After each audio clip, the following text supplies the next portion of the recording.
Electrolytes are all those, sports beverages like Gatorade or Powerade, a lot of the powdered little packets of supplements that will talk about how much they hydrate you.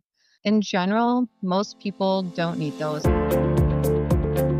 This is the Health and Wellness Podcast, brought to you by Sanford Health. The conversation today is about TikTok nutrition trends. What's safe versus a scam? Our guest is Dr. Jennifer Schriever, family medicine physician specializing in obesity medicine, Sanford Weight Management Center, Sioux Falls, South Dakota. Our host is Alan Helgeson with Sanford Health News. Dr. Schriever, thank you for joining us today. Oh, thank you for having me.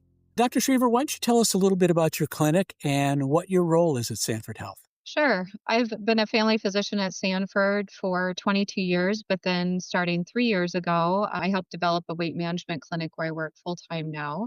We help take care of patients in a comprehensive fashion, and I work with a lot of dietitians and other physicians and advanced practice providers, as well as some counselors to help guide people toward a healthier lifestyle, better metabolic health, weight loss, of course. Coordinate some care with the gym next door.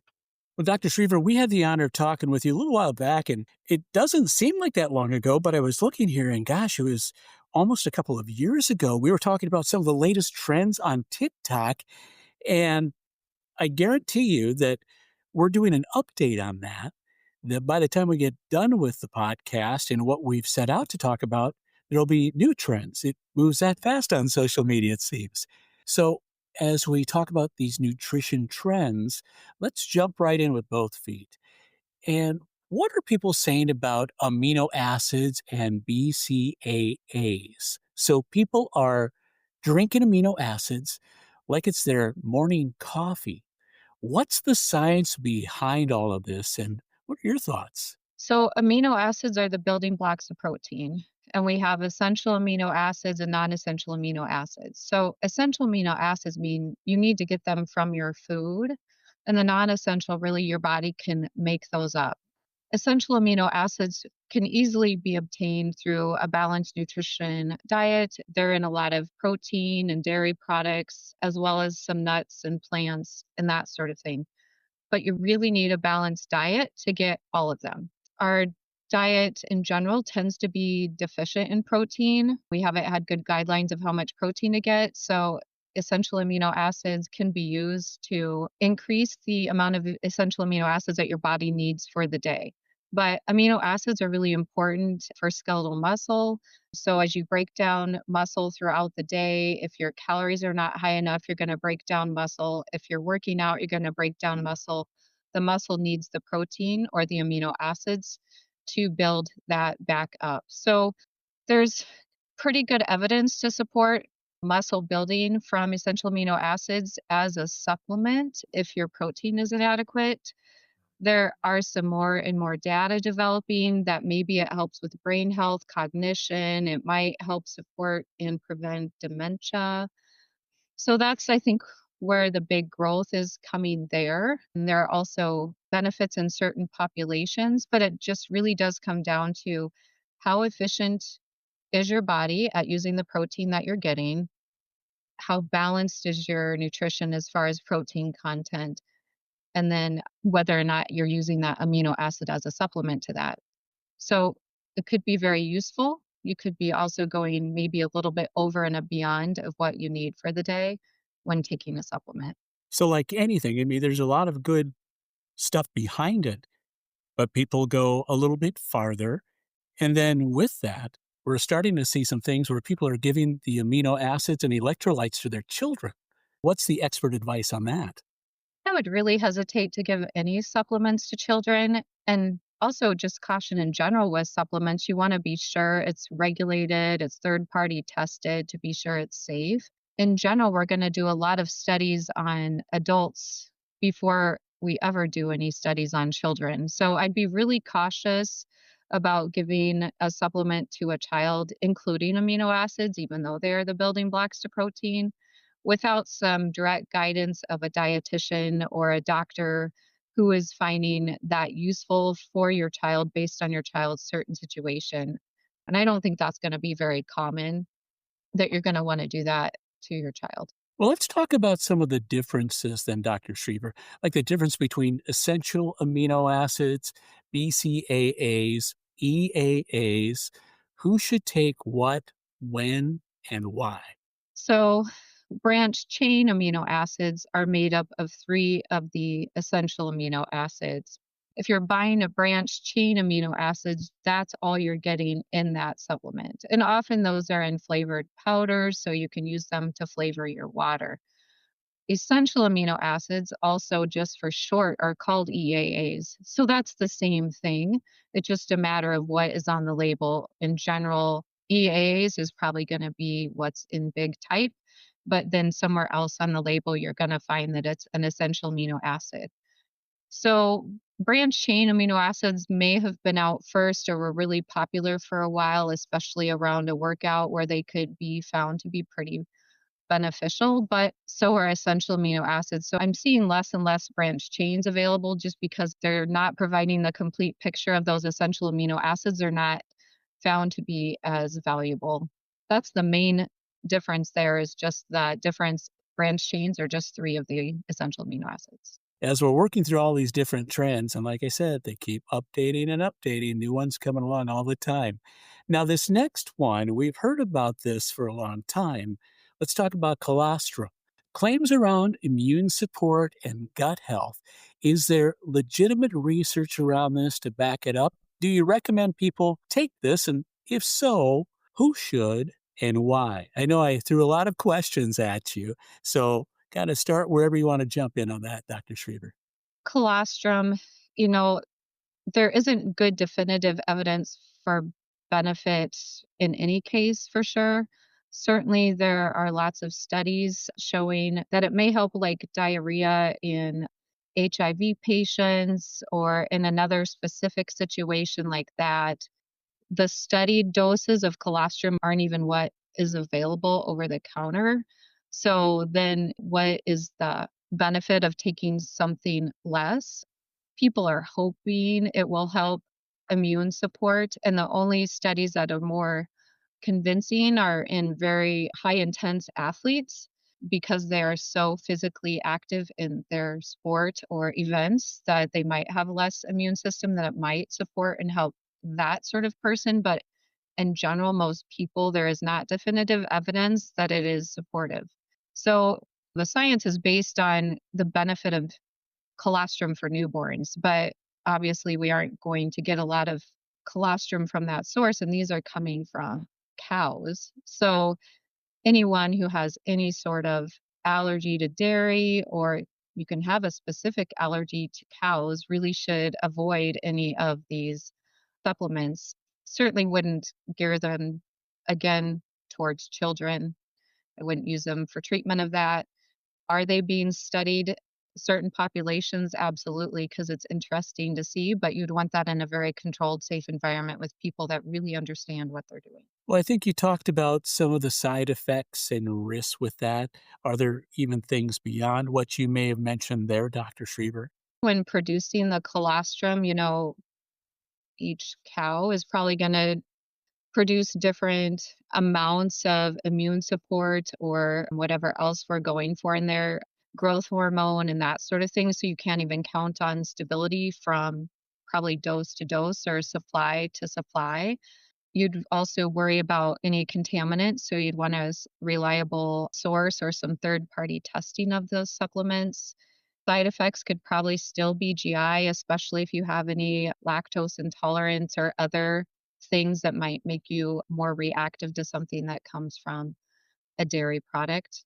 But in general, there doesn't appear to be still a lot of evidence supporting benefit. Well, we've been talking about colostrum. We'll make the jump now to raw milk. And as somebody that grew up on a dairy farm, it wasn't uncommon to hear about consuming raw milk, but that is showing up now as a trend and wanting you to address that. What are the risks of consuming raw milk? The biggest risk of raw milk is the bacterial contamination and the significant gastrointestinal illnesses that can come from those bacteria. Some of them are just, going to cause severe GI distress, but sometimes that becomes much more serious condition. Just like with any diarrhea illness, you can have shutdown of your kidneys. And listeria is a particular bacteria that could be present that can be very harmful to a pregnant woman, cause a miscarriage or even death of that baby. So those are various serious conditions. And we certainly don't want to expose any child under 5 to something that is not pasteurized, including raw milk. The pasteurization process kills all those bacteria and doesn't change the nutritional value of the milk. Are there any nutritional advantages to raw milk over the pasteurized milk? Because there must be something that somebody grabbed onto something to make this a thing and a trend, right? I think the thought is that people may have thought that raw milk would cure lactose intolerance. There's no evidence to support any advantage of that sort of thing, or might they become less allergic to milk or not have an allergy if it's not pasteurized? And there's no evidence to support anything like that. Dr. Shriver, let's talk about what parents might need to know about giving raw milk to their children. Parents should really know that there's a high risk of a bacterial infection with raw milk that can make a child very seriously ill. They are at more risk just to their developing body and organs than an adult who's more developed and maybe more stable. So a child would be at higher risk for very severe illness, end up in an ICU from a diarrheal illness, and even hemolytic uremic syndrome is one thing that's really specific related to that that can cause severe harm to the kidneys. So we want to really avoid anything not pasteurized in young children, for sure under age 5. All right, that's raw milk, and we've talked about that one as a trend. One of those things that's bubbling up right now on social media. Let's move on to daily electrolytes. You can't pick up a bottle of water in a convenience store that doesn't say something about electrolytes. And people are giving these with aminos and electrolytes to the kids now, too. So, expert advice on electrolytes and aminos to kids. Sure. So electrolytes are all those, sports beverages like Gatorade or Powerade, a lot of the powdered little packets of supplements that will talk about how much they hydrate you. In general, most people don't need those. If you have balanced nutrition from your food and you aren't out there in really hot weather exercising or sweating a lot, your body is going to manage its electrolytes just fine. Most kids in sports, just typical soccer games and that sort of thing, are going to do fine with water rehydration. You really want to not necessarily give them these electrolyte products that can be very high in sodium, which can be detrimental to one's health. And you just don't need the added sugar or other ingredients that may come in a lot of those electrolytes. So you just really have to watch that. And some of them are going to be higher in potassium, which you want to be sure you're not getting too high on that. Most people with healthy kidneys are going to do just fine, but why do something you don't need? So examples of people or a situation that really might need those electrolyte drinks, really heavy duty exercise or physical activity, requiring a lot of sweating. It's really hot out, causing a lot of sweating, a marathon runner, that sort of thing. If one had a unrecognized health condition or were on a medication that affected their sodium levels or their potassium levels, and you really escalated your intake or just had such a consistent intake of an electrolyte beverage, you could cause too high of levels of sodium or potassium, or maybe the opposite. By having so much of one, you lower another. Sodium levels being off can cause significant confusion, or a potassium level being way off could cause a heart arrhythmia, or cause some harm to your kidneys if there was something in there or a medication you were on that affected how you metabolize those sort of electrolyte things. Also, some of those are going to have a lot of sugar in them, and you really just don't need all that added sugar most of the time. So that, of course, in someone who is diabetic or pre-diabetic, at least not make them not feel well after a while, depending on how it's affecting their blood sugar level. Most people with more significant conditions like that are going to be aware and recognize those foods. But if you had someone developing diabetes, then you could really put them into a bad situation. Well, thank you. I appreciate you sharing more and offering clarification on daily electrolytes. And as we wind down the update on these trends that we're seeing on TikTok, Dr. Schriever, we can't wrap things up without getting to GLP-1s. I know something that is part of your daily work and the Mhm. people that you get to see and work with each day. And there isn't a daily newscast that doesn't include a story about GLP-1s.